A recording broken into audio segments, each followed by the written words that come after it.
Sí, no sé, por ahí antes de arrancar, yo les estaba comentando algunas cuestiones. Y yo les digo la verdad, me parece que quería comentar algunas otras en relación a lo que ha sido todo el periodo de parciales, de recuperatorio y especialmente para lo que viene, para tratar de situarnos y que lleguen ustedes de la mejor manera, especialmente, que me parece que es lo importante. Una primera aclaración que creo que le hemos hecho en infinidad de ocasiones. Los avisos, cómo se rinde, cuándo se rinde, el horario, qué entra, qué no entra, está todo en el aula, absolutamente todo. Nosotros entendemos que a veces gana la ansiedad, pero tienen todo diagramado desde el día cero. Los problemas que el aula nos ha generado, eh, no han invalidado que, por ejemplo, a las fechas de rendir, todas estas cuestiones no estuvieran. Entonces yo lo que les pido, les aconsejo y se los recomiendo, y no como una cuestión de decir, no, bueno, nosotros no somos distintos, una cuestión así, es que hagan mucho más hincapié en esas cuestiones. ¿Por qué les digo esto? Porque en otras materias no van a haber considerado estas cuestiones y van a pasar de largo. Porque hace la responsabilidad de ustedes como chicos, como estudiantes universitarios. Entonces, no pueden estar preguntando hoy a qué hora se rinde todos los días. Sé que muchos no lo hacen, pero hay muchos que evidentemente sí, que les cuesta la adaptación, no solo al aula, sino a esta etapa educativa. Hagan hincapié en eso, porque además el aula como está diseñada para trabajar, es algo muy sencillo y que les facilita. Y otro consejo que les doy, para los que estuvieron en el recuperatorio y por ahí terminaron, algunos están, o para que si pasa esto nuevamente, ustedes no dejen de hacer un examen hasta que no haya una comunicación oficial. Y cuando hablamos de comunicación oficial es cuando alguno de los docentes comunica o les da esta cuestión y les dice positivamente que un examen se suspende porque está caído del campus. ¿Y por qué les digo esto? Porque lo que pasó el otro día con el recuperatorio, nos hemos encontrado con que el campus se le cayó a los menos, no a los más. Más allá de que eran los más los que replicaban en los grupos de WhatsApp, que yo entiendo, pero el que esté haciendo un examen y está contestando en el grupo de WhatsApp, o está haciendo una cosa o está haciendo otra. Las dos cosas no se pueden hacer. Y hay muchos compañeros que dejaron de hacer el examen y que se han visto perjudicados por esta situación. Entonces, a ver, además de racionalidad y responsabilidad, hay que ser solidarios. Hay muchos compañeros que seguramente van a haber terminado perdiendo la materia por la locura de los grupos de WhatsApp, por la falta de manejar la ansiedad de los grupos de WhatsApp, porque no a todos se les cayó el campus virtual y hubo compañeros que dejaron de hacer el examen por estas cuestiones. Entonces, esta es una carrera que exige primero un crecimiento, que exige responsabilidad, pero además tienen que ser solidarios en esas cuestiones. La solidaridad no es solamente para pedir resúmenes. Y perdón que se los diga así, porque yo estoy en los grupos y los veo, y hay veces que tengo ganas de comerme los crudos. Entonces, tienen que tener mucho cuidado con esto, con los contenidos. Preguntan muchas veces, yo es más, les aconsejo estas cuestiones, por ejemplo, que hoy a la tarde, hoy durante el día de hoy, no entre nadie, ni al aula, ni a los grupos de WhatsApp, para joder a los chicos que están rindiendo. Porque a veces terminamos preguntando, y Galetti no se subió, porque no pasó a ver por el aula y porque no queremos generar nada en el aula virtual hasta que no terminen de rendir todo el recuperatorio. ¿Entienden? Pero, a ver, somos adultos, no podemos estar preguntando todo esto cantidad de veces, porque en esas cuestiones, cuando empiezan a generarse y repetirse mensajes, a veces terminamos perjudicando a otro. Y lo que pasó en el recuperatorio seguramente ha perjudicado a compañeros de ustedes, y muchos de ellos les va a significar perder la materia. Situación que les podría haber pasado a cualquiera de ustedes, que en un grupo de WhatsApp ven, está caído el campus y dejan de hacer los exámenes. Entonces, es muy difícil hacer un examen mirando un grupo de WhatsApp, seriamente. No sé, Matías, estoy diciendo, a ver, ya se van a publicar las notas. Estoy diciendo eso justo, que no tienen que ir preguntando. Pero esas cuestiones, a ver, fíjense, chicos, a ver, tienen que aprender, ya se los he dicho, el oficio de estudiante universitario. Pero necesitan de una organización y de cuestiones que son claras. Entonces, uno no los está retando porque somos adultos y yo siempre en esto uno tiene el criterio de que van a ser colegas. Lo que trata es de aconsejarlos y ayudarlos. Colaborar en lo que más pueden. Nosotros vivimos una situación muy especial con la pandemia y con la forma de estar cursando. Es muy complejo, claramente es muy complejo toda esta situación, pero no solo para ustedes, también para nosotros y también para la institución. Entonces, entiendan de que hay cuestiones que se preguntan, si los voy a decir en criollo, al pedo. Terriblemente. O sea, ustedes no tienen por qué estar preguntando qué día ni a qué hora se rinde, porque lo tienen publicado en los avisos del aula. No tienen que estar preguntando qué temas entran, hasta dónde entra, cuáles son los apuntes, porque lo tienen publicado desde el día 0 en el aula. ¿Me entienden? O sea, y eso ni hablar en los mensajes en el aula virtual que nos vienen a cada uno. O sea, sean prácticos, pero en beneficio propio, pierden mucho tiempo en eso. Es tiempo de estudio y el tiempo, cuando se pierde, no vuelve. Y para estudiar es vital.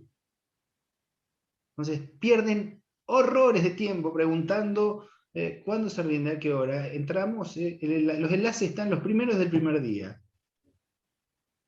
O sea, háganlo por ustedes, no por nosotros. Nosotros estamos acostumbrados a muchas de estas cuestiones, mucho más intensas con el tema de la virtualidad y la pandemia. Pero háganlo por ustedes. La organización los va a ayudar a ustedes, les va a facilitar a ustedes la carrera. Y les puedo asegurar que las condiciones de facilidad que tiene la carrera en este ingreso, en la presencialidad no la tienen. Yo veo que se quejan infinitamente de cosas, no, que esto no corresponde, que esto no corresponde, hablan de la presencialidad la mayoría como si hubieran estado, la mayoría no han estado en la presencialidad. Pero, a ver, se los voy a decir con total realidad, aprovechen esta situación, porque es muy distinto en la presencialidad. Porque muchas de las cuestiones las preguntan porque no asisten a las clases. Que si nosotros estuviéramos en la presencialidad tomándoles asistencia los 4 días a la semana que ustedes tienen que ir, rendirían muchos menos de lo que están rindiendo. Entonces tienen toda una serie de beneficios de esta situación que son para ustedes. No se compliquen, porque se complican solos. Bien, así como destacamos eso, también destacamos y lo hablamos con Vero. Ha habido alumnos y alumnas con exámenes brillantes.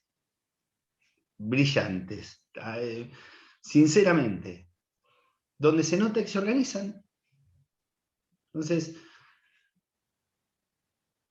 fíjense y lean. Y lean. Yo no quiero ni estar leyendo el chat, porque algunas de las cosas que me preguntan, que me van preguntando, tienen que ver con lo que estoy hablando. Entonces, o no me escuchan, o no me dan bolilla.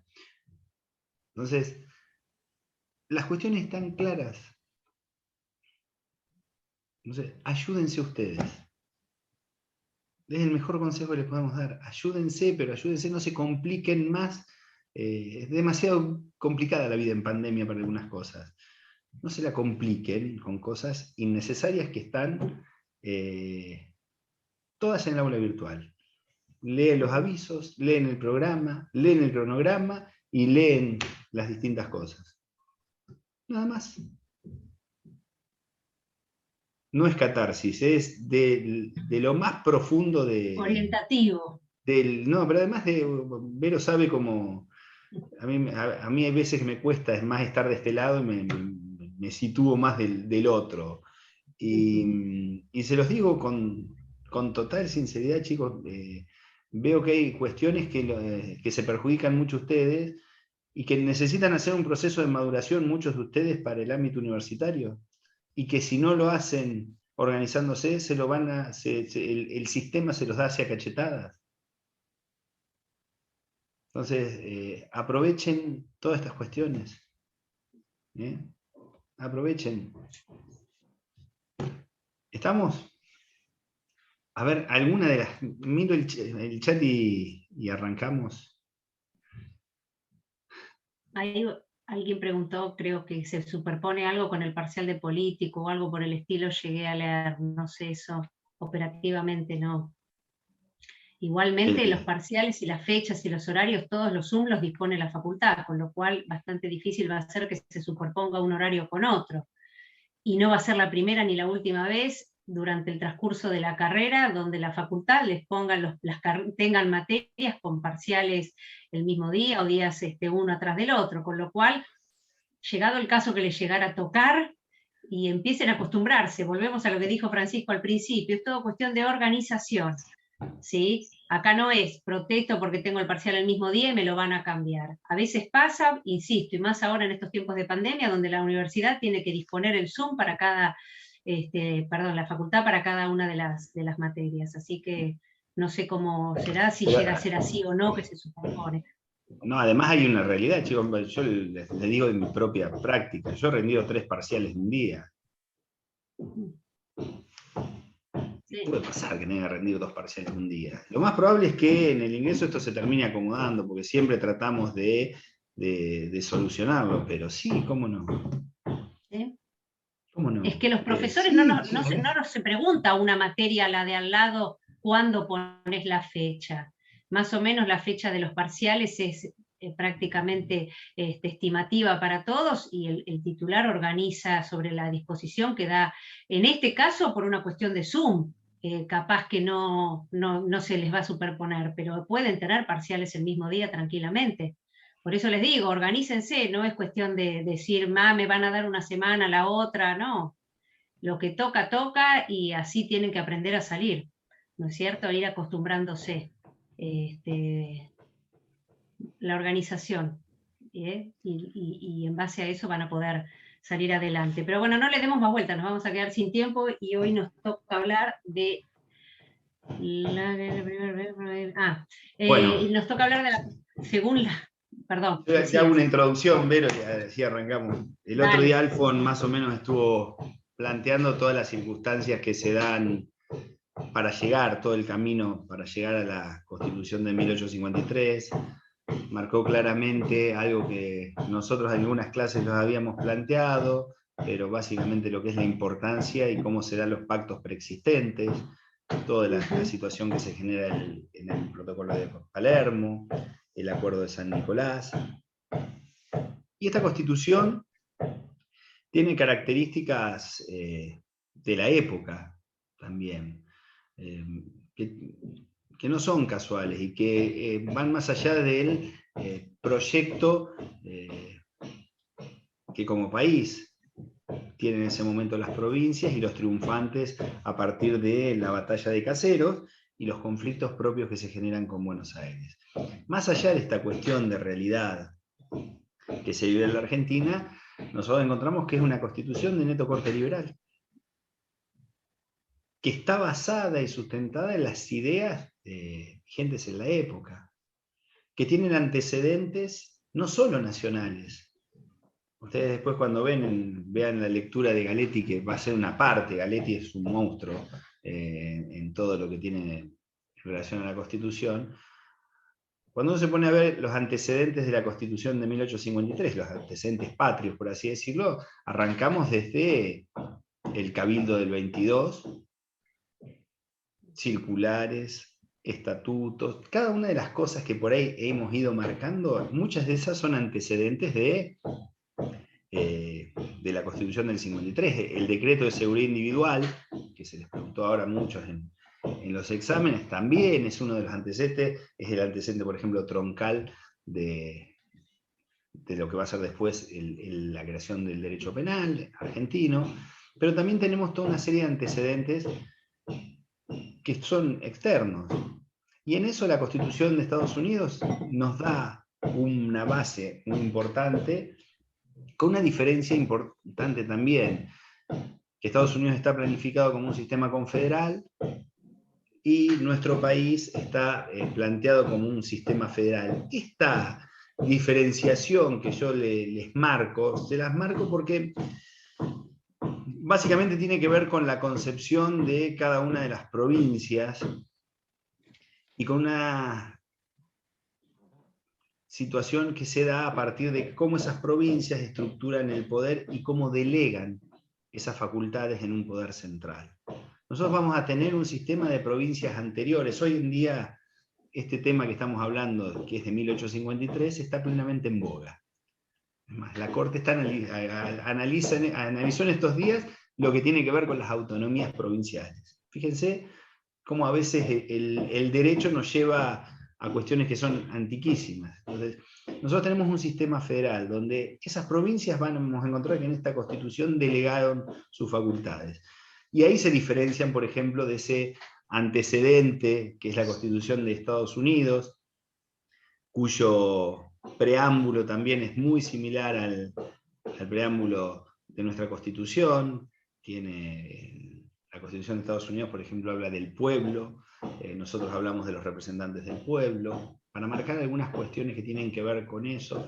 Vamos a encontrar como antecedentes también, por ende, el Federalista de Hamilton, bueno, textos que van marcando esos antecedentes externos. La Constitución chilena, vamos a encontrar que tiene influencia, y está esa influencia dada en el proyecto alberdiano, porque quien estructura, en definitiva, esta Constitución es el proyecto de Alberdi. Nosotros vamos a ver, ahora que más allá de cómo se da el proyecto, eso, el pensamiento y la estructura de la Constitución del 53 tiene que ver con una definición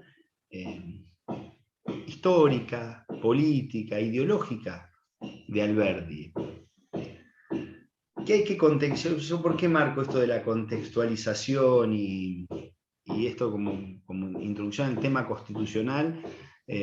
Porque muchas veces nosotros tenemos el defecto de jugar o de analizar algunas cuestiones en otros términos. Y muchas veces las bases de Alberdi se analiza con ojos de siglo XXI, y la verdad que es muy difícil analizar las bases de Alberdi con ojos de siglo XXI. En primer lugar, porque las ideologías imperantes hoy son distintas, por eso nuestra Constitución tuvo reformas y tuvo ayornamientos, como la mayor parte de las constituciones van viviendo estos procesos que tienen que ver con las modificaciones que van viviendo en la sociedad, porque la Constitución es eso, nada más ni nada menos que un proyecto de nación. Un proyecto de nación que se estructura en ese texto donde se lo organiza clara y definitivamente. Y la Constitución del 53 es el proyecto de nación para esa época. ¿Y por qué ese proyecto de nación para esa época incluso sobrevive o logra el desarrollo más allá de los conflictos por Buenos Aires? Porque claramente, sin dudas, era el proyecto de la época. Y más allá de esas diferencias que vamos a ver que existían, o que el otro día Alfonsina les hablaba, especialmente con el Estado de Buenos Aires, y con los intereses económicos que existían entre Buenos Aires en el interior, la aduana, la navegación de los ríos, cuestiones que tenían que ver con esa lucha que pareciera muchas veces trasuntarse en el tiempo y darse, la Constitución del 53 es la Constitución para la época, y no es casualidad que ese proyecto constitucional sea prácticamente el que seguimos teniendo hoy en día, más allá de las modificaciones que han recibido, pero que en su parte dogmática, donde se establece la forma de gobierno, donde quedó establecido después cómo estaba el tesoro, cuestiones que tienen que ver con la religión, con la organización, sigue intacta. Entonces, entender qué es la Constitución es fundamental.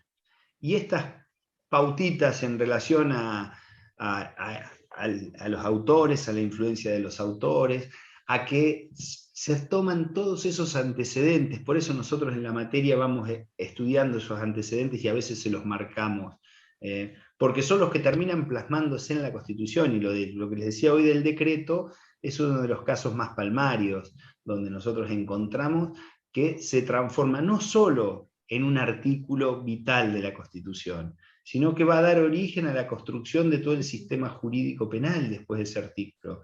Entonces, ¿por qué era importante marcarles el famoso decreto de seguridad individual, marcar cuando aparecían los estatutos? Porque eran cuestiones que, que se iban encaminando. Ahora bien, ¿en qué tenemos que hacer hincapié, además de en el proyecto constitucional? En algo que vieron el otro día, y que va a generar muchas de las cuestiones que fueron conflictivas, y que tenemos que analizar porque hay diferencias de posicionamiento, que tuvo que ver con los debates que se dieron en el seno de la Convención Constituyente. Nosotros vamos a encontrar que, es amplísimo todos los temas que se dieron, pero hubo puntos que fueron nudos en la Constitución. Esos nudos de debate, que fueron no solamente debate político, debate de sectores, y además, piensa en una cosa, debates que se dieron en una convención constituyente donde el mayor eje de conflicto estaba afuera, porque Buenos Aires no estaba dentro de esa convención constituyente. Ahí teníamos otros puntos de discusión, pero así todo, con todos los representantes de la Confederación, hubo nudos y conflictos que estuvieron dados básicamente porque por la religión, por el gobierno federal, por la capital, por cómo se constituía el tesoro, y bueno, cada uno de esos por ahí los vamos a ver someramente, que son puntos centrales y en los cuales no se pueden confundir. ¿Por qué? Porque la concepción que marcan cada uno de esos debates, que muchos de ellos se solucionan a partir de la reforma del 60 y otros de la reforma del 66, son los que sitúan de que el país en algunas cuestiones vaya para un lado o vaya para el otro. O que muchas de esas cuestiones que se planteaban en el preámbulo se sustanciaran o no, como es el caso, por ejemplo, de la situación de la religión. Entonces, dicho esto, no sé si queremos seguir, Vero, con el tema de los debates. Estás en silencio. Silencio, dijo el cura, silencio, dijo el juez, silencio entonces, decía los fabulosos Cadillac. Perdón. Ahí estamos. Ahí está. No, lo que pasa es que si entramos en los debates, ya lo habló Alfonsina la semana pasada, lo acabás de comentar vos brevemente, es simplemente primero que se ubicaran en el contexto en el cual había sido dada esta Constitución, recordaran la situación en la cual se encontraba Buenos Aires y cuál se encontraba la Confederación. Buenos Aires como obviamente Estado independiente y autónomo, que se había, hasta por una propia ley que había dictado su Junta de Representantes, había dictado la separación de la Confederación Nacional.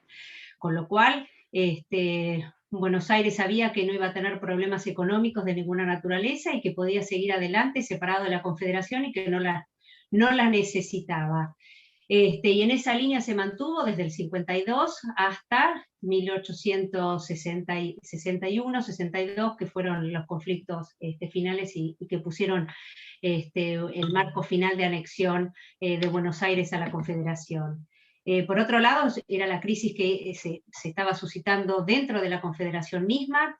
Recordarán ustedes que aparece como una nueva figura en escena, que era Urquiza.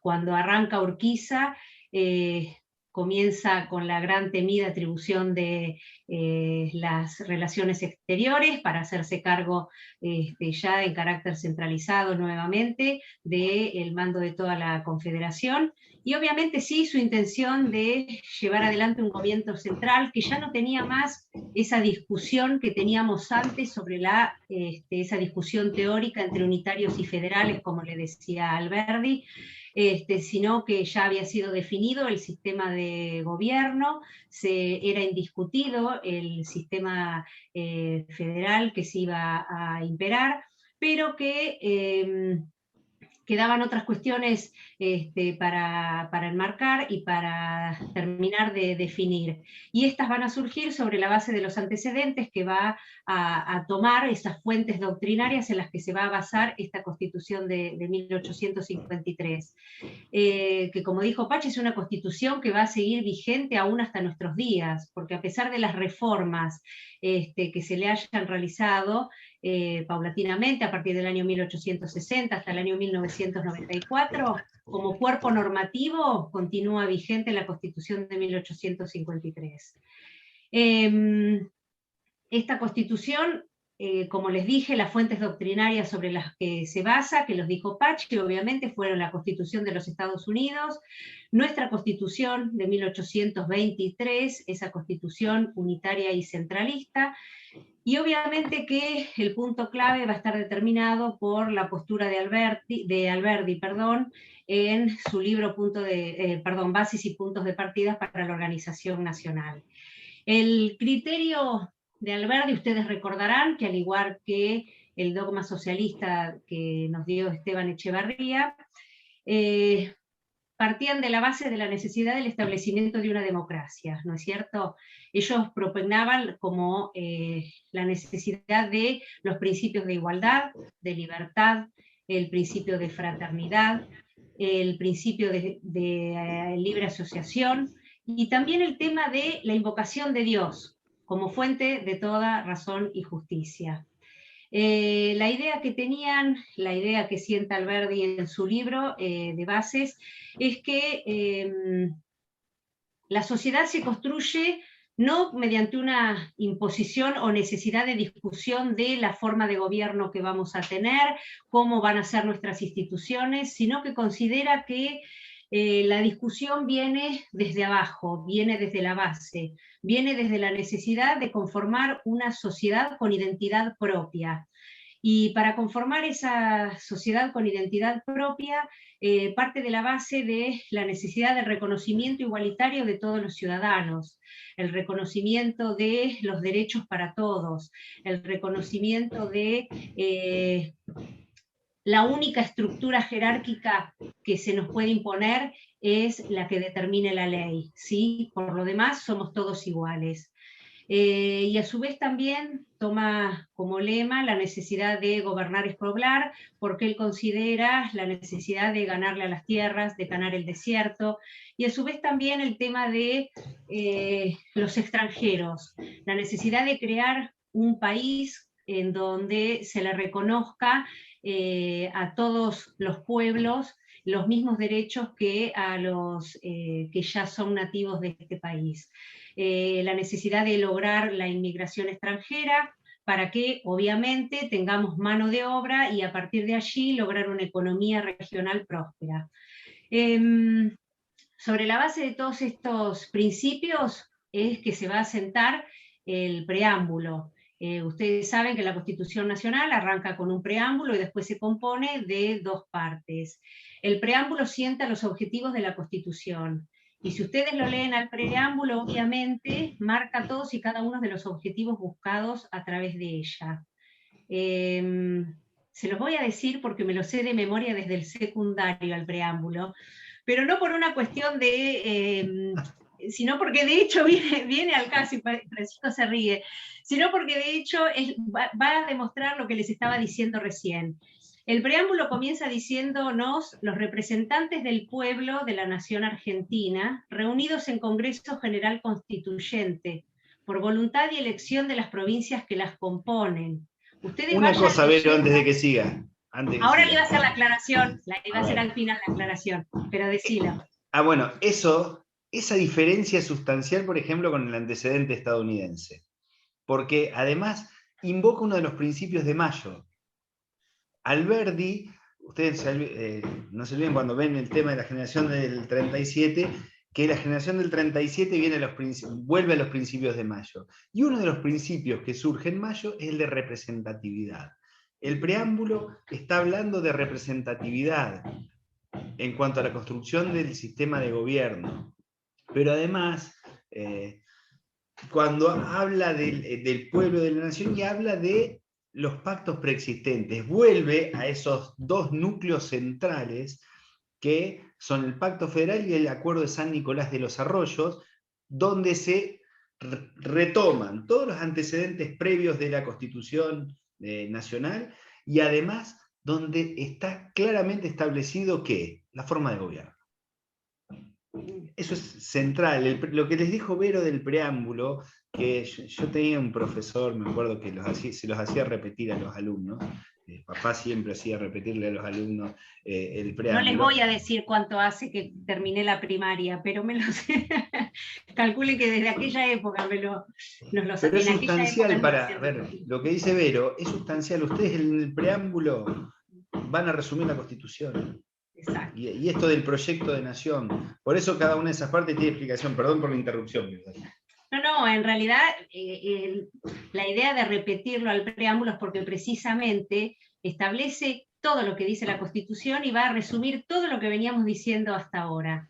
Yo lo que les decía era, reunidos en Congreso General Constituyente, por voluntad y elección de las provincias que las componen, en cumplimiento de pactos preexistentes, ¿no?, con el objeto de afianzar la justicia, consolidar la paz interior, proveer a la defensa común, promover el bienestar general, asegurar los beneficios de la libertad para nosotros, para nuestra posteridad y para todos los hombres del mundo, bien Mariela, que quieran habitar el suelo argentino, invocando la protección de Dios, fuente de toda razón y justicia.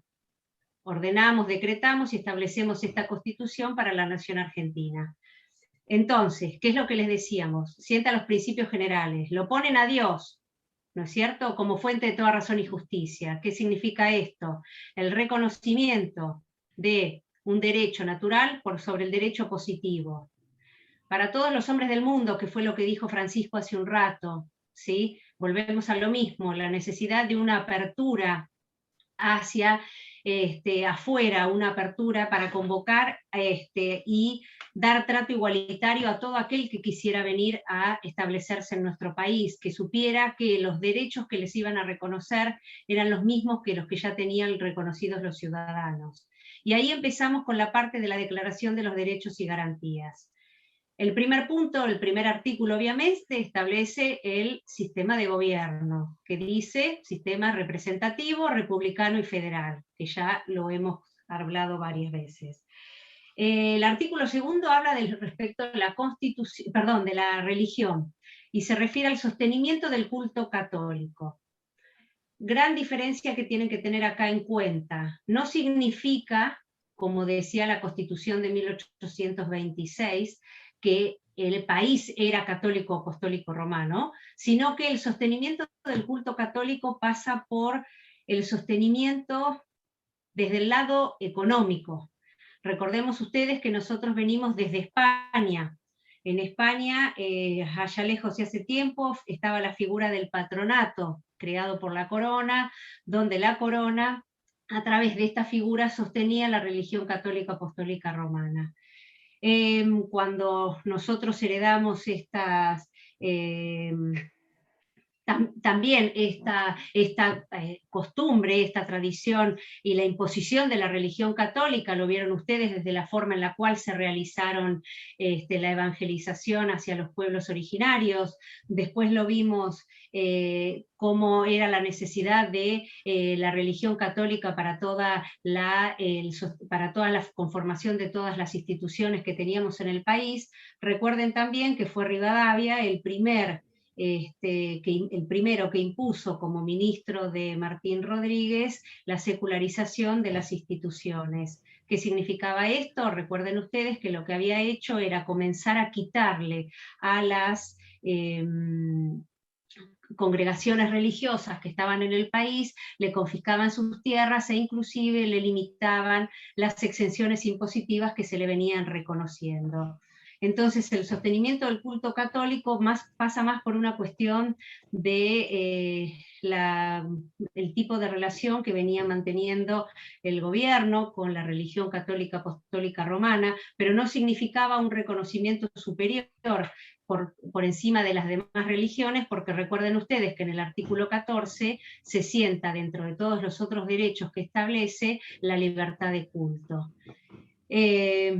Después también establece en el artículo siguiente el tema de el establecimiento de la capital, y determina que la ciudad de Buenos Aires, paradójicamente, va a ser constituida como capital de la Confederación Argentina.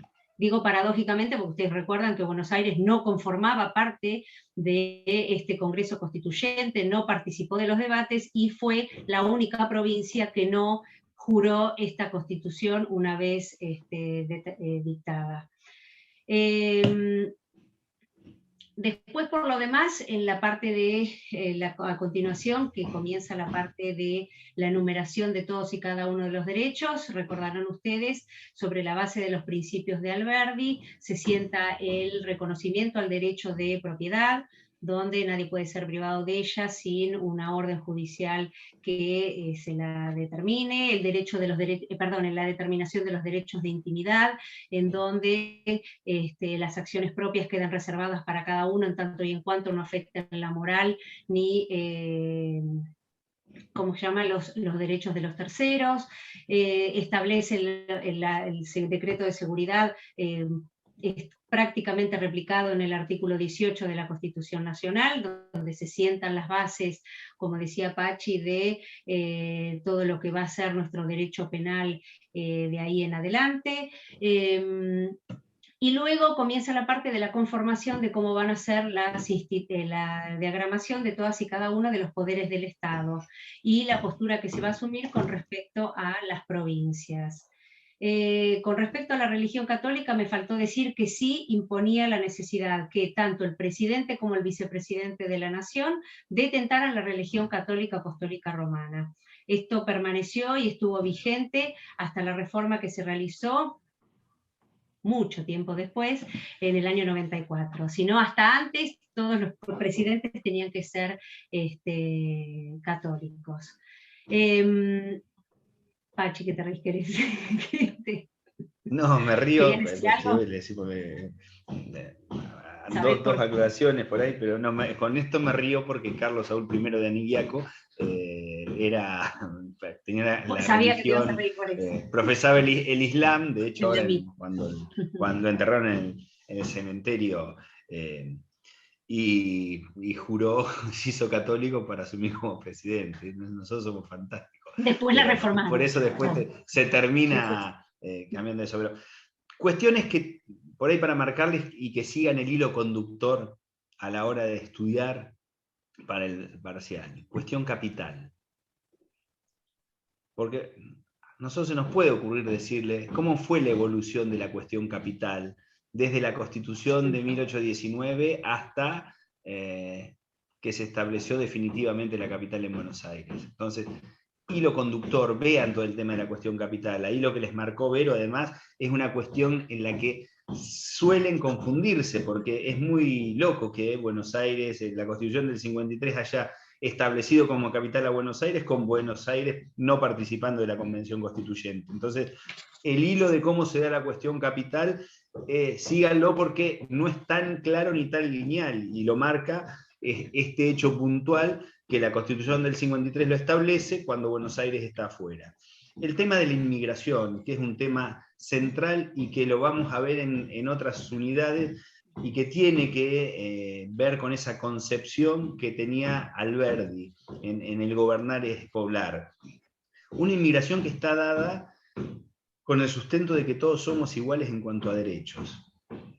Y lo digo y lo remarco porque nosotros vamos a tener debates sobre la inmigración, y nosotros vamos a encontrar que después, más adelante, vamos a analizar leyes que están apuntadas directamente a los inmigrantes, como van a ser la ley de residencia o la de defensa social, y que tienen que ver con una cierta forma contradecir ese espíritu que tuvo la Constitución y que hoy sigue plasmado en cuanto a la posibilidad de que todos los inmigrantes tengan los mismos derechos que tenemos nosotros. Es un debate profundísimo que muchas veces se da, pero que claramente está establecido en el espíritu de nuestra Constitución.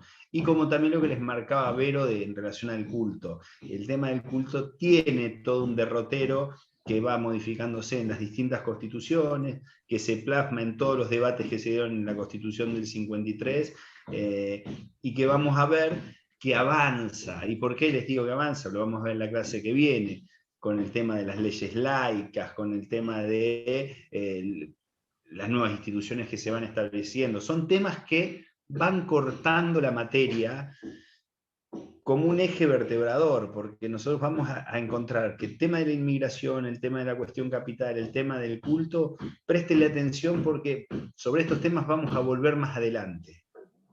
Los vamos a ver, no específicamente en la Constitución, pero sí como temas a relacionar. Son temas centrales. Nosotros el tema inmigratorio, en contexto constitucional y de normas, de la creación de normas, nos va a marcar mucho.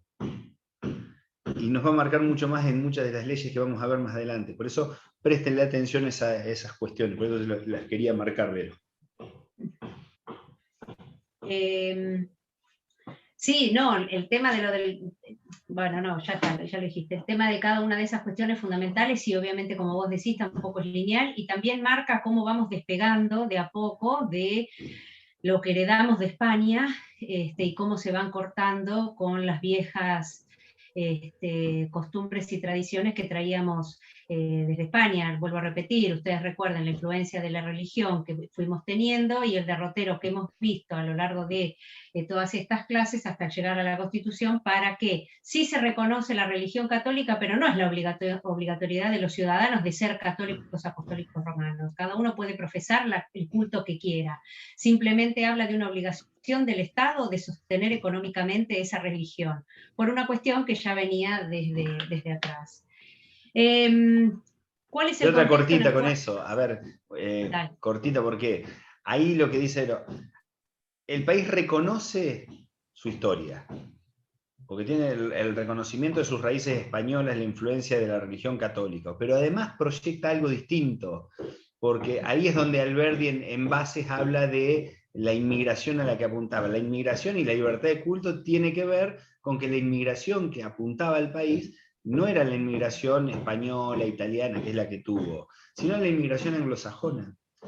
El objetivo inmigratorio era el anglosajón, no salió. Vinieron todos nuestros abuelos, bisabuelos y demás, pero a donde apuntaba Alberdi, a punto tal del famoso ejemplo de que quién querría que su hija se casara, o con un cholo, un chosno, o con el hijo de un zapatero inglés.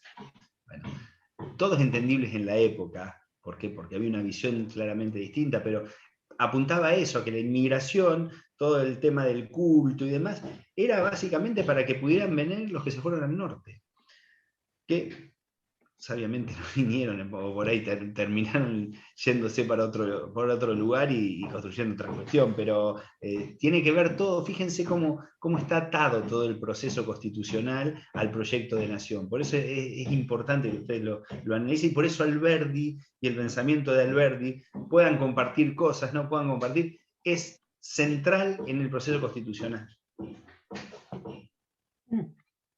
Ok. Exacto. Y frente a esta, ¿estoy muteada? No. No. Ah, ok. Bueno, las características a grandes rasgos después de la Constitución, ustedes sepan que donde se hablaba de, o donde hemos dicho República Argentina, Gobierno Nacional, estábamos hablando de la Confederación, porque siempre tienen que tener presente que Buenos Aires fue la única provincia que en 1853 no firmó ni juró esta Constitución, ni envió representantes al Congreso Constituyente. Eso punto para que les quedara claro. Es más, de hecho, Buenos Aires, cuando la Sala de Representantes, la legislatura porteña, dicta esa ley por medio de la cual declara la separación con la Confederación, automáticamente proceden al dictado de a la elaboración primero para el posterior dictado de su propia Constitución provincial, ¿sí? Y así es que cuando se produce la reforma de 1860, se sostiene que cada provincia va a seguir con la Constitución provincial que ya ha sido dictada y que el gobierno nacional no puede revisar esas constituciones provinciales. Económicamente Buenos Aires para ese entonces obviamente que seguía usufructuando los beneficios que le seguía trayendo la aduana a través del puerto de Buenos Aires, ejercía el librecambismo, con lo cual era un sistema que económicamente le resultaba rentable, había aumentado la producción en cuanto a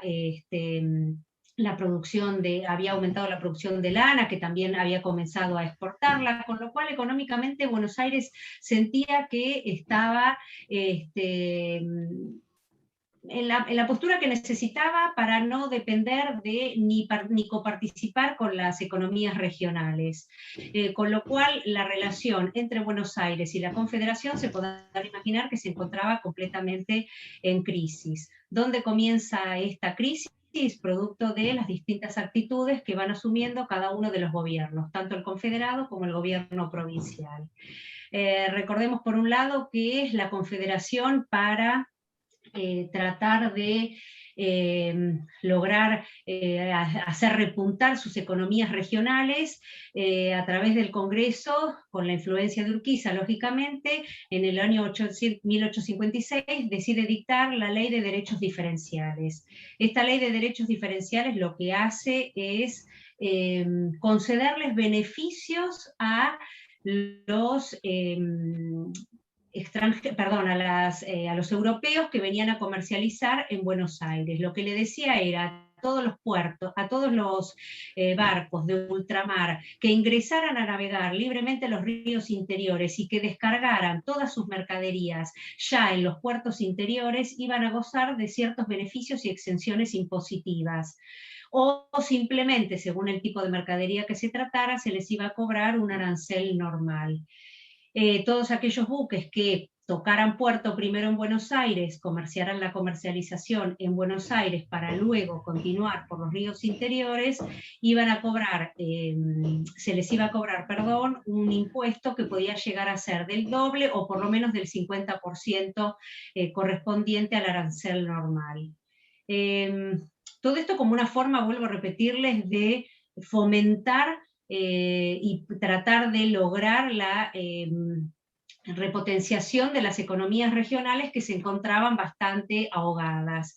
Obviamente que las potencias extranjeras no se hicieron eco de esto, a pesar de los acuerdos que en su momento Urquiza ya había firmado inclusive con Brasil, con Inglaterra, pero lo tiraron como una medida bastante positiva, pero que en definitiva no tuvo mayores repercusiones a nivel económico como estaban esperando, porque obviamente que los buques seguían prefiriendo comercializar con el puerto de Buenos Aires, donde se encontraba el mayor caudal económico y era el mejor intercambio de mercaderías.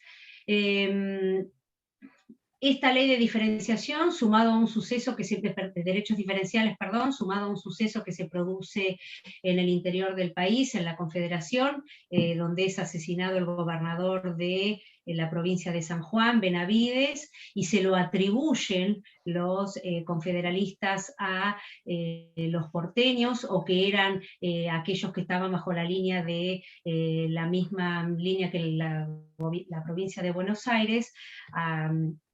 Genera todo un clima de conflicto, vuelvo a repetirles, que logra que las tensiones se hicieran cada vez mayores y que prácticamente la guerra fuese inminente. El punto culminante lo da cuando en su momento el gobernador de la provincia de Buenos Aires, que fue Alsina,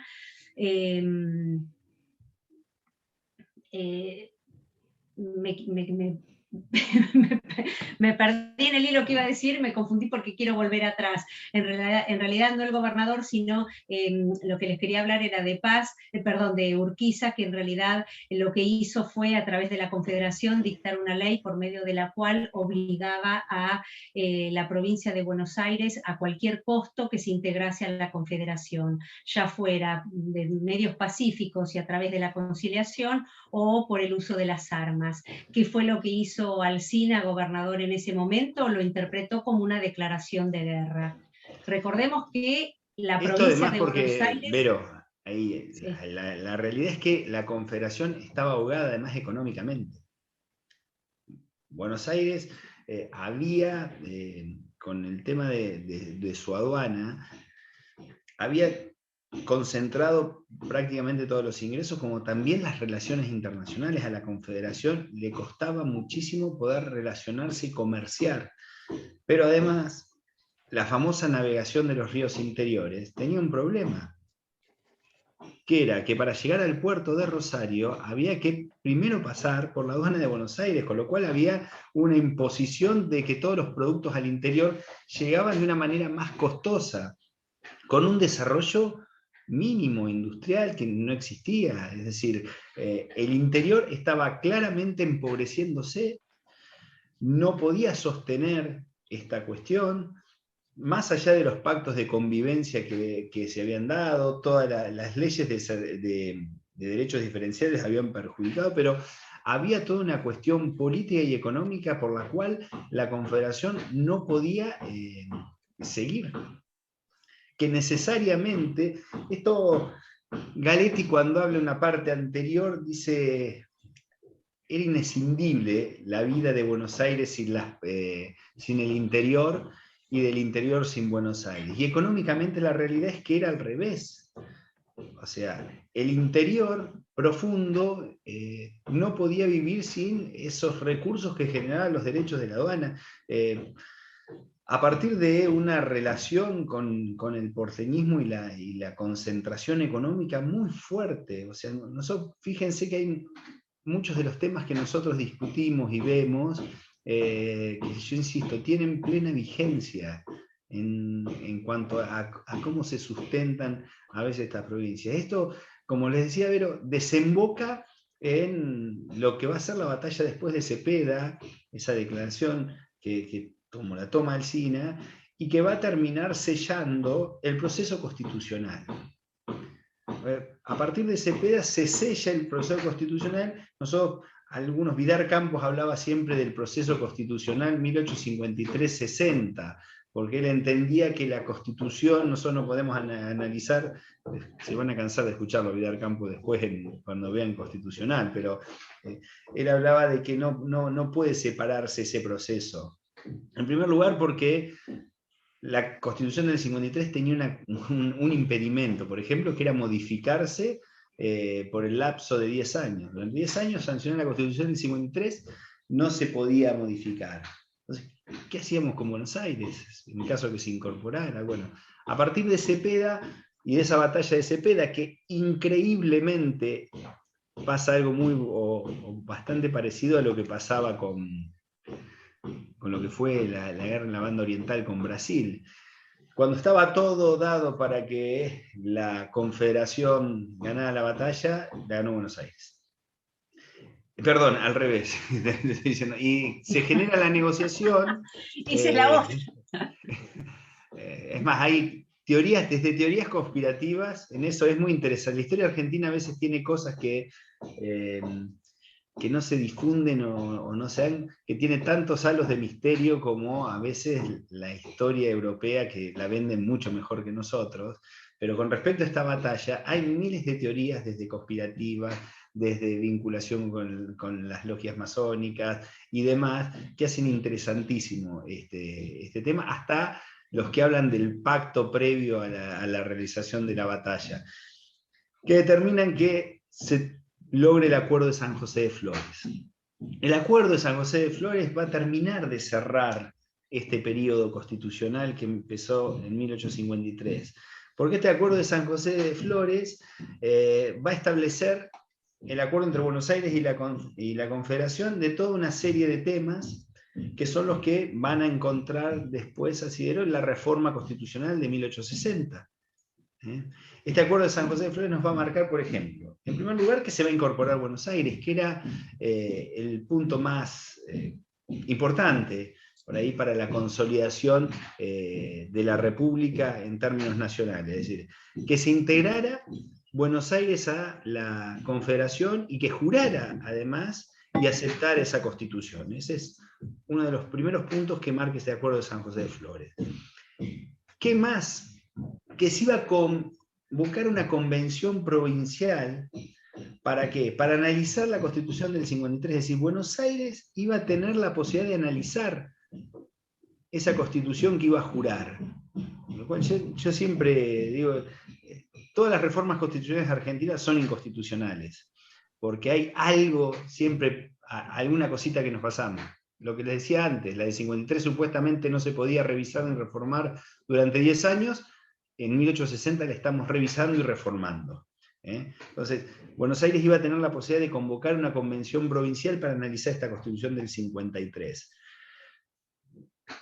Tenía la posibilidad de analizarla, revisarla y hacerles observaciones, ¿no?, a esa Constitución. Bueno, esto se va a producir después con la reforma de 1860. Y además, este otro acuerdo establecía que si la Convención de Buenos Aires proponía la realización de reformas, iba a haber que convocar a una convención constituyente ad hoc con representantes de ambos, es decir, de Buenos Aires y de la Confederación, para ver cómo se modificaban esas cuestiones para incorporar. Otra cuestión que nosotros vamos a ver que tampoco corresponde, porque el proceso de reforma constitucional está establecido en un artículo, habla de convocar a ambas cámaras con las 2/3 partes, etcétera, etcétera, algo que ahora no lo vamos a ver, pero que tampoco era el procedimiento que correspondía. Entonces, a partir de este acuerdo, ¿qué hace Buenos Aires? Revisa esa Constitución del 53, se termina convocando una convención ad hoc y vamos a tener que todas las modificaciones que se llevan adelante en 1860. Reformas que son sustanciales también en este proceso constitucional y reformas que en muchos casos van a permitir o van a demostrar la imposición de Buenos Aires por sobre la Confederación, ya que nosotros vamos a ver que se va a reformar la cuestión capital, se va a reformar la cuestión vinculada al Tesoro Nacional, se va a incorporar la libertad de imprenta. Se van a plantear algunas cuestiones que son interesantes y me parece que en la Constitución del 53 habían quedado ahí dando vueltas, como era el tema de la incompatibilidad de los jueces, es decir, la Constitución del 53 planteaba y permitía que un juez pueda ser juez provincial y juez federal, algo que hoy es a todas luces imposible. Va a modificar los requisitos de los diputados para acceder a los cargos, va a suprimir el juicio político de los gobernadores, y este es un tema también no menor. En lo que es llamativo es que sea Buenos Aires que lo incorpore, porque claramente la Constitución del 53 había dejado establecido algo que tenía muy poco que ver con el federalismo, y era que el gobierno central pudiera impulsar el juicio político de los gobernadores. Era un avance claro sobre el sistema federal, y ahora Buenos Aires era de los que planteaba que esto había que sacarlo, y también se iban a interponer límites al estado de sitio en esta reforma del 60. las cuestiones centrales, o por ahí para ver de esto, Vero, ¿querés hablar de la cuestión capital vos? Sí, no, una sola cosa antes de entrar en la cuestión capital que me había quedado para decir con respecto al pacto de San José de Flores, que fue importante, es el tema de la aduana. El tema que la aduana de Buenos Aires, a partir del pacto de San José de Flores, se nacionaliza. Miren la importancia que tenemos esto. Buenos Aires cede o tiene que ceder en este terreno el manejo de la aduana del puerto de Buenos Aires. Se le concede un beneficio que es la posibilidad o está a cargo del gobierno nacional a raíz de esta concesión que hace Buenos Aires, de reconocerle durante el término de 5 años el mismo presupuesto provincial con el cual había ingresado o estaba ingresando Buenos Aires a la Confederación, cargo que era asumido, reitero, por el gobierno nacional. De fundamental trascendencia porque a partir de este momento el punto focal que habíamos venido estudiando y que era el motivo de todos los conflictos y el motivo y hasta inclusive podemos decir la banderita de batalla de la provincia de Buenos Aires, que era la aduana, pasa a ser nacionalizado. Eso era lo que nos había quedado decir con respecto al pacto de San José de Flores, ¿no es cierto, Pachi? ¿No? Sí, a ver, en cuanto a las modificaciones que incorpora la reforma del 60, en lo central de la cuestión capital, que hoy les marcaba, por ejemplo. Nosotros recordamos que la Constitución del 53 establecía que la capital era Buenos Aires. Bueno, la reforma del 60, a iniciativa de Buenos Aires, ¿qué va a establecer? Va a establecer que la capital va a ser designada por una ley del Congreso. Esto tengan en claro bien la diferencia. Es decir, el Congreso de la Nación va a establecer a través de una ley especial cuál va a ser la capital de la nación. Nosotros ahí vamos a encontrar que las provincias deberán además ceder su territorio, tiene que haber una ley provincial para que ceda, y que después ratifique esta cuestión. Pero va a ser a través de una ley nacional, con lo cual, ¿cuál era la capital? 160, ninguna. No está establecida capital. Cuando nosotros hacemos la evolución de la cuestión capital, la reforma del 60 no establece cuál es la capital de la nación, a diferencia de la del 53 que sí lo establece. Lo que les decía Vero, en relación a la aduana, tiene que ver con la modificación de la parte vinculada del Tesoro Nacional que establece la reforma de 1860, en relación a esa especie de conservación de los derechos de exportación que iba a tener Buenos Aires hasta 1866. Esto va a seguir generando debates. En el 66 vamos a seguir teniendo conflicto, pero finalmente quedó zanjado a partir de esta modificación por la cual los impuestos esos quedaban reservados por ese plazo. En relación a la intervención federal, que era otro de los puntos que yo les marcaba que nosotros encontramos una modificación, la Constitución, a partir de la reforma de 1860, va a decir que la intervención en las provincias tenía como objetivo establecer el orden interno y solamente a requerimiento de autoridades provinciales. Sí, a mí me están martillando, sigo en obra, me están martillando la cabeza a mí, así que también más problemático que para ustedes. Entonces, tiene que ver con esa situación, es decir, ir la intervención para tratar de tildado. ¿Me escuchan? Sí. Vero, si vos, porque yo estoy sin señal, estoy tildado. Bueno. Sí, se te escuchaba, bien. yo te escuchaba. Se incorpora el tema de la libertad de imprenta. Bueno, se incorpora la libertad de imprenta. La libertad de imprenta, nosotros tenemos toda una serie de antecedentes que se había venido dando desde la Revolución de Mayo, la incorporación de la libertad de imprenta. La del 53 había omitido esto y se vuelve a incorporar el derecho de la libertad de imprenta, que ya lo traíamos desde mayo con la reforma del 60.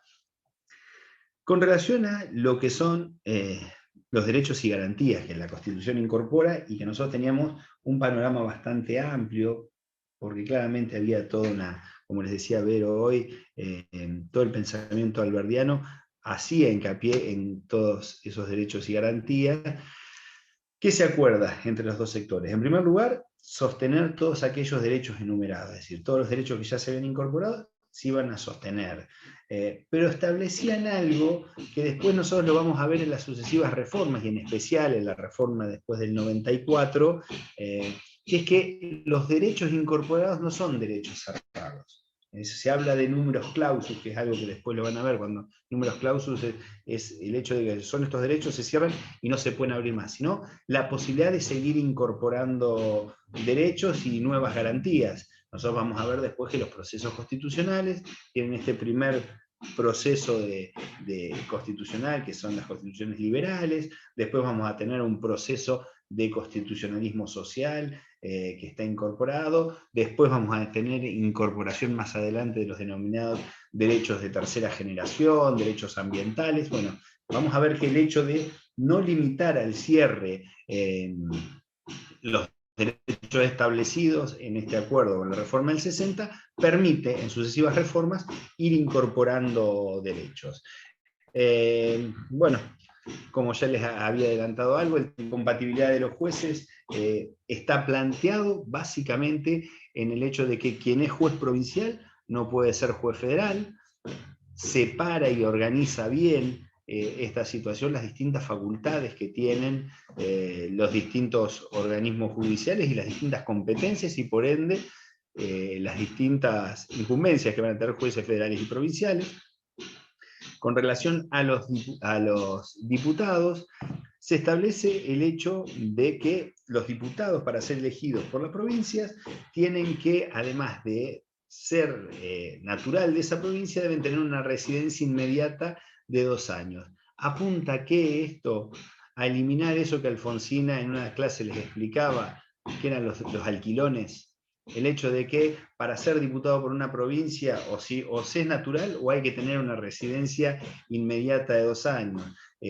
Anteriormente nosotros habíamos encontrado que los diputados pasaban por la provincia o representaban a alguien, pero sin muchos requisitos. Bueno, esto apunta a resolver esa cuestión que había generado tantos conflictos y que además había generado que gran parte de los diputados, a veces que representaban al interior, terminaran siendo diputados de Buenos Aires. Con relación a la supresión de los juicios políticos con gobernadores, más o menos algo se los marqué. El objetivo de eso es garantizar la cuestión federal de cada una de las provincias.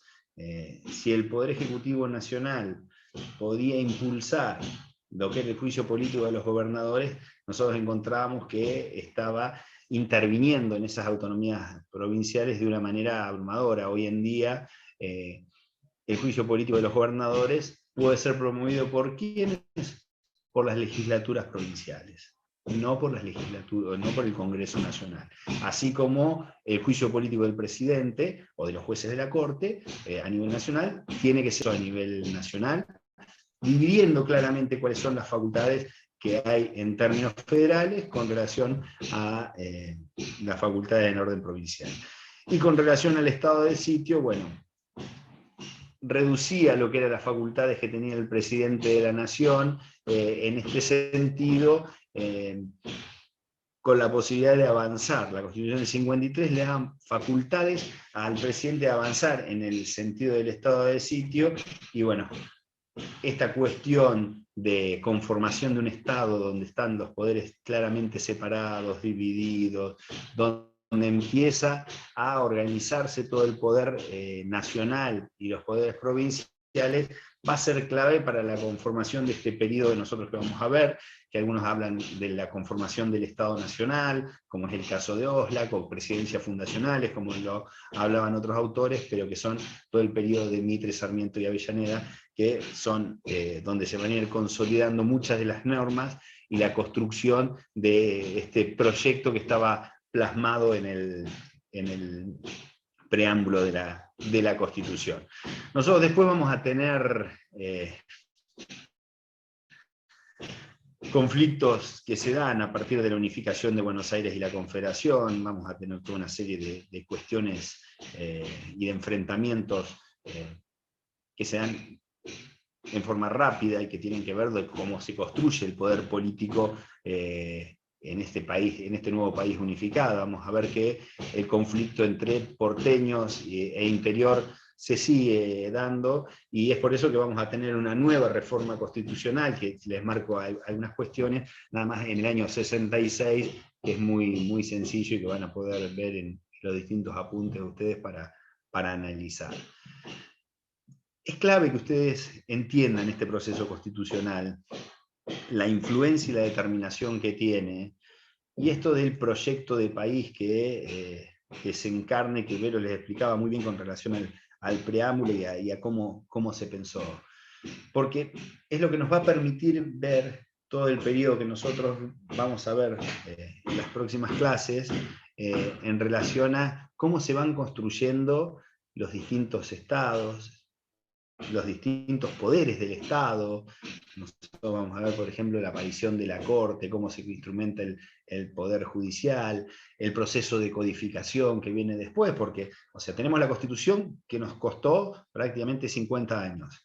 Tenemos la unificación de la nación. Bueno, ahora hay que dotarlo de otros instrumentos a ese proceso. Entonces vamos a encontrar la codificación, vamos a ver que todo ese proyecto de inmigración necesita de toda una serie de leyes para favorecer esa inmigración, pero también que necesitamos otras instituciones. Bueno, todas cuestiones que vamos a ir viendo en las próximas clases, pero que acá más o menos tienen los puntos centrales en esto que hemos llamado de tratar de jerarquizar los contenidos más importantes sobre los que ustedes van a tener que ir haciendo hincapié. No sé, Vero, algo más de ahí.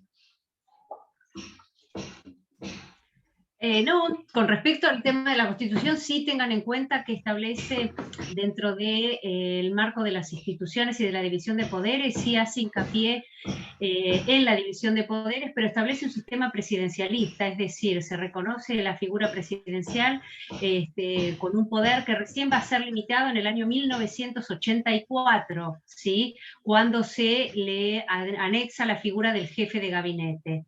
La verdad que por lo demás tengan en cuenta los puntos importantes para destacar en cuanto a las reformas introducidas por Buenos Aires. Si ustedes quieren hacer como una especie de punteo, recuerden, punto principal, el tema de la cuestión capital. ¿Sí? Que en la reforma del 60 Buenos Aires impone que no se determine quién es la ciudad que va a detentar esa función, sino que sea una determinación realizada a través del Congreso. Eso es punto fundamental. El punto segundo es con respecto al tema de las autonomías provinciales, en donde, no obstante la Constitución Nacional, en la reforma del 60 se hace pleno hincapié que Buenos Aires no puede revisar las constituciones provinciales que ya fueron dadas como tal, ¿sí? Que el gobierno nacional no puede interferir en esas constituciones. El otro punto, como dijo Pachi, con respecto al tema de la posibilidad de intervención de las provincias, se ve netamente limitada en cuanto a que se vea afectado el sistema federal que se estaba imponiendo a través de la Constitución, o ante el peligro de alguna invasión extranjera. Sino, por lo demás, no podía realizarse ninguna intervención hacia las provincias. Y con respecto al tema de la parte económica que también habíamos hablado, el tema de los derechos de exportación, ¿sí? Que eso fue lo que había dicho a grandes rasgos también antes Pachi, con respecto al tema de que no eran considerados ganancias nacionales.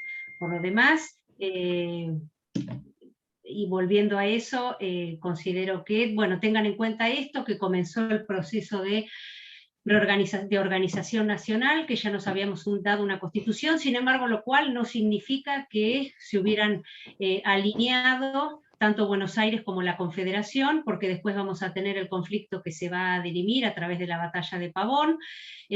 Buenos Aires, vamos a volvernos a quedar acéfalos con el gobierno central, y a partir de allí empieza a descollar la figura de Mitre, que fue gobernador de la provincia de Buenos Aires y que se ve obligado a asumir el gobierno central como consecuencia, vuelvo a repetirles, de los términos en los cuales se dirimió esta batalla.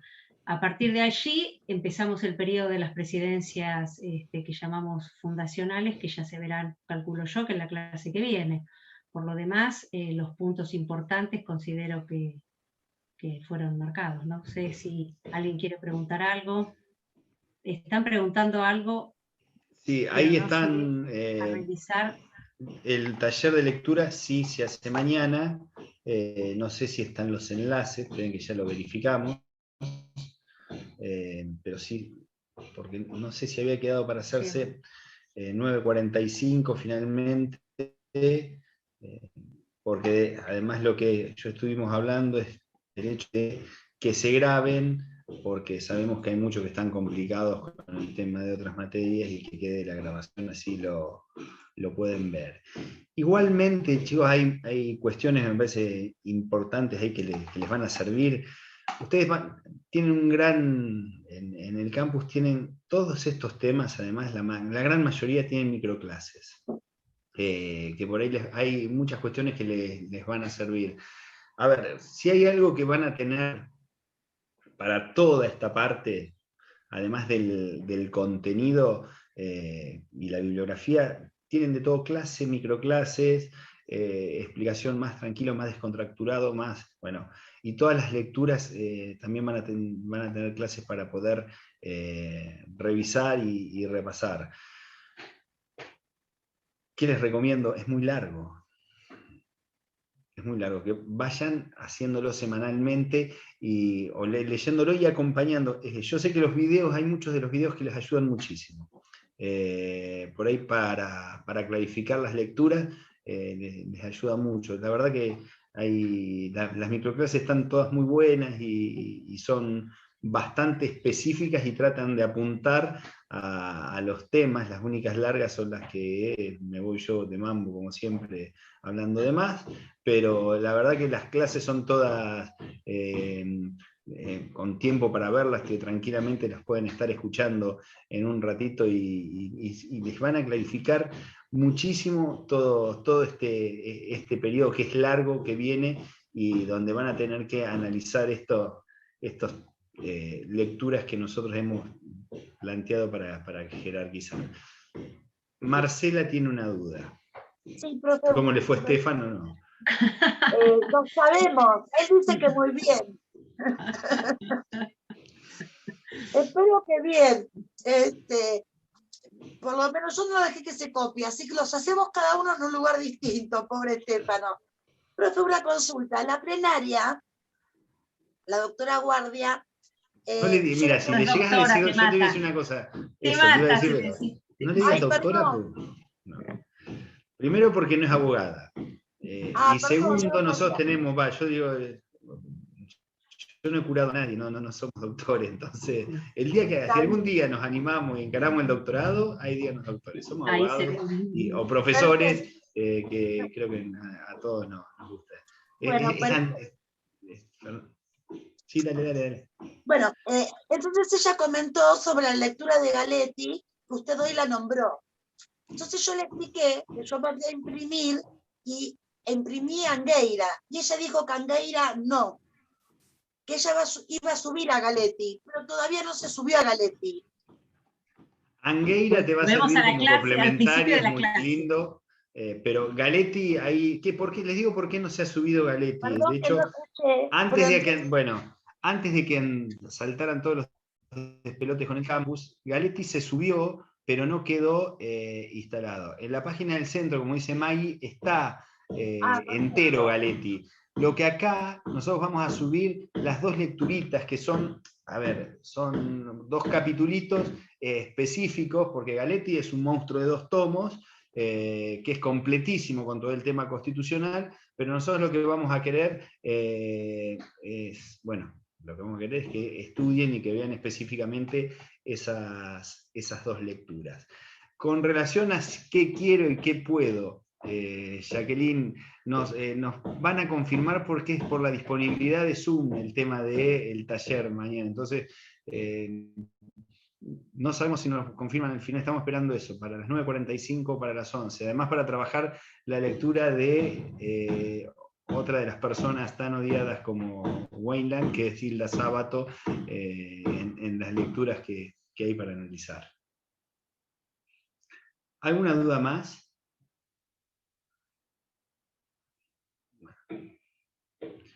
Quéjense menos. No, está bien quejarse, pero traten de ayudarse y de organizarse, en serio. Tienen un periodo interesante hasta el segundo parcial, complicado, largo, en cuanto a contenidos. Y, bueno, y aprovechen los espacios estos. ¿Por qué les hacemos hincapié? Si han tenido la posibilidad de leer antes o de ver las microclases, tratemos de aprovechar y de intercambiar, o de que hagan planteos, porque me parece que está muy bueno. Nosotros lo hablamos mucho, nosotros en la presencialidad, ustedes piensen que iban 4 veces a la semana al aula, y eso genera un ida y vuelta permanente, que no se puede lograr de la misma manera, y estas por ahí son las posibilidades para que lo hagan. Nosotros siempre, antes o después de las clases en la presencialidad, siempre el que no se animaba a preguntar y levantar la mano durante la clase se quedaba para preguntar en la escalera o en el pasillo. Bueno, sabemos que eso sirve, ayuda y muchas veces clarifica. Entonces, estos encuentros, traten de aprovecharlo, porque la pregunta que a veces ustedes hacen está beneficiando o clarificándole cosas a algún otro de sus compañeros. Entonces, aprovechemos estas situaciones y no aflojen y tengan paciencia, y los que estén esperando la nota, la mayor de las suertes, los que no, pónganse a estudiar rápidamente, y con algunos nos veremos mañana, con otros nos veremos la semana que viene, y no sé, si no hay más dudas, nos vamos. Yo tengo una duda. Sí, no María. sé si me escucha. Es con respecto al Fuerte que no te escucho nada. sitio, porque por ahí. ¿Me escucha? ¿Ahora? ¿Ahora me escucha? Sí. Ahora sí. Con respecto a la definición de lo que significa en realidad estado de sitio, porque por ahí muchos decimos estado de sitio y no sabemos qué es lo que significa, en el sentido de si un día me preguntaban con el tema de las garantías constitucionales y si en esa época tenía el mismo significado que el que tiene actualmente. Esa es la pregunta. En realidad, ¿qué es lo que significa un estado de sitio? Más allá de saber que, es decir, si caen las garantías constitucionales, me refiero a el eso. estado de sitio. No sé si corresponde a esta materia, pero por ahí capaz que la definición de estado pero de sitio lo van en a ese ver periodo profundamente o en otro, cuando ¿no? vean teoría constitucional, pero a ver, para tomar en cuenta algunas cuestiones y por ahí explicar. Todo esto que tiene a veces que ver con los puntos constitucionales generan muchas preguntas o dudas, porque son conceptos que después los van a trabajar y profundizar en otras materias. Básicamente el estado de sitio apunta a eso, ante determinados hechos de gravedad o de conmoción, habilitan la posibilidad de la suspensión de determinadas garantías. Ahí hay todo un debate en relación a cómo se debe declarar el estado de sitio, quién lo debe declarar. En principio el estado de sitio lo tiene que declarar el Poder Ejecutivo siendo convalidado por el Poder Legislativo. Encontramos situaciones en las cuales el Poder Legislativo está en receso, entonces se dan las discusiones si hay que convocarlo o no. Pero bueno, sencillamente es eso. En caso de conmoción interior o hechos de extrema gravedad, donde el Poder Ejecutivo, con la convalidación del Poder Legislativo, y por ende también tiene que haber un viso de legalidad controlado por el Poder Judicial, tiene la posibilidad de suspender justificadamente las determinadas garantías constitucionales. Pasa por ahí. Hechos que justifican la gravedad se han dado en contadas situaciones. Sí, pero iba a decir algo. Estás muteada. En realidad, vos tenés martillo, yo tengo perro, por eso lo muteo. El tema del estado de sitio en este punto tienen que analizarlo desde el contexto en el cual fue dado. Estamos hablando del estado de sitio desde la posibilidad de que el gobierno nacional interviniera una provincia, ¿no es cierto? Ustedes recuerden, y hemos visto varias situaciones en las cuales se ha dado, donde aún sin siquiera detentar el gobierno nacional, una provincia automáticamente, porque lo ha hecho hasta Urquiza, por ejemplo, con la legislatura de Buenos Aires en su momento, lo que hizo fue disuelve la legislatura, destituye al gobernador y ponía un gobernador afín a su, afín a su línea de confederal.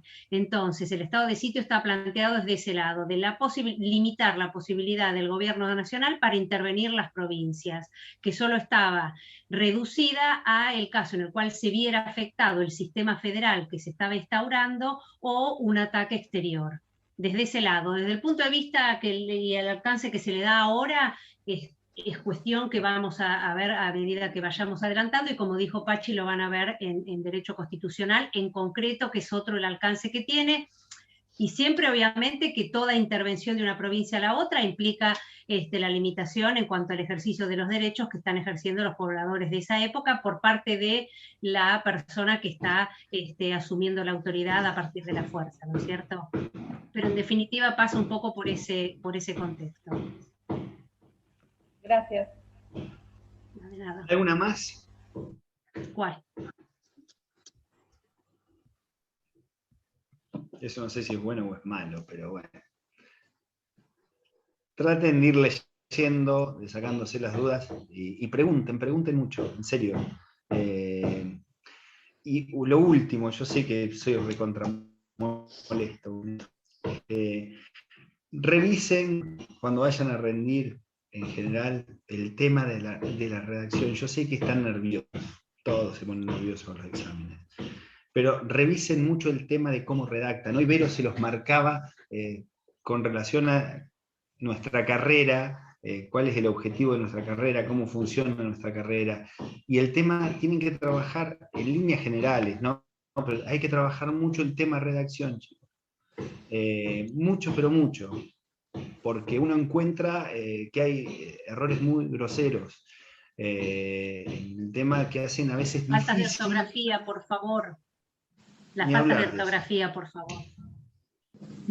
Duelen los ojos a veces, pero en relación a eso, revísenlo mucho, porque yo en esto insisto y se lo digo hasta a mis chicos en el secundario. Ustedes tienen que pensar que están escribiendo para que alguien que no entiende nada le encuentre un sentido a esa frase.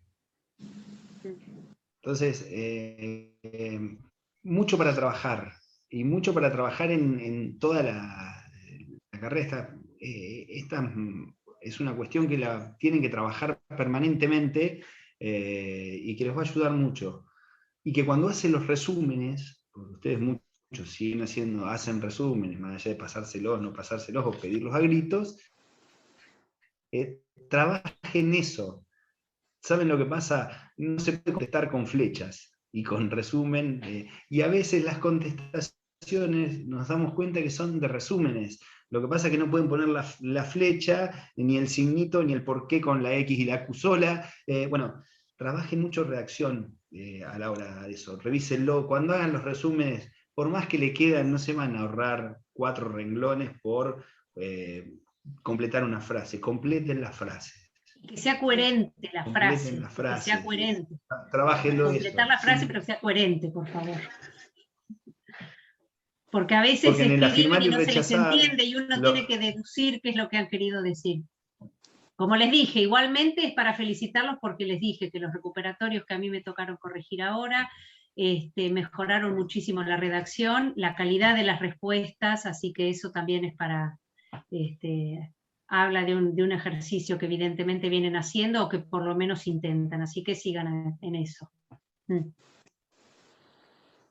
Listo. No interrumpo más. No, y además en eso es cierto, hubo exámenes muy... Yo reconozco, y hoy se lo comentaba creo a Vero y a Horacio, por primera vez puse un 10 en que soy docente. Vi un examen, me quedé maravillado, maravillado. La verdad que desde la redacción, desde todo, era... no soy amarrete, pero tampoco soy regalón.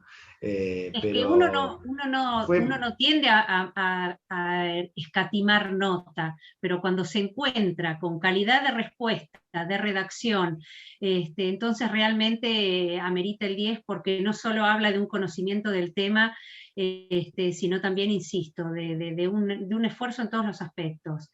Y que le dan calidad, con lo cual no es que uno sea rata, uno les hace hincapié en ese punto, es para que mejoren la calidad, porque eso va a hablar del trabajo futuro que ustedes van a hacer, ¿sí? Cuando no van a ser los profesores los que les desaprobemos el escrito, sino que ustedes, si no saben comunicar lo que dice y si no lo comunican desde una determinada forma, con un determinado fundamento, se los van a rebotar los jueces directamente, o la contraparte le va a poder desvirtuar lo que están pidiendo porque va a tener argumentos de sobra, ¿sí? Entonces, por ese lado es que se hincha para que todos lleguen a la excelencia de este 10 que ya está, que se puso, y mis felicitaciones para el 10. Queremos más 10, así que vamos. Sí. No, y, todos pueden ser de 10, es cuestión de ponerse nada más, ¿sí? Creo yo que todo es cuestión de ponerse, sí, por supuesto. Y sabemos, a ver, que hay, nosotros, ¿verdad? Se los reiteramos mucho, sabemos la complicación de toda esta época, pero la verdad que tienen muchas ventajas hasta para rendir. Y bueno, más allá del funcionamiento del campus. Y los enojos son válidos, todos nos enojamos con estas situaciones. Y está bien que todos reclamen, yo eso siempre digo, está bien que, a ver, son estudiantes de derecho y por ende tienen que saber ejercer sus derechos. Lo que a veces el derecho, para ejercerlo bien o para representar su derecho, hay que saber conducirlo. Si nosotros vamos a reclamar que nos violaron un derecho como consumidores a un lugar que no corresponde, no vamos a conseguir que nuestro derecho sea respaldado. Por eso el tema de la organización. Ustedes en eso se tienen que centrar como estudiantes. Sabemos que están arrancando, pero el hecho de a dónde van los reclamos, a dónde nos organizamos, a quién le reclamamos, cómo funciona este nuevo mundo que es la universidad para muchos de ustedes, es vital. Es vital que se vayan amigando con esas cuestiones, les va a hacer la vida universitaria seguramente más fácil, menos conflictiva y con menos cachetadas. Nos vemos mañana con algunos y con otros la semana que viene. Adiós. Nos estamos viendo. Chao, profe. Chao, gracias. Adiós. Gracias. Adiós.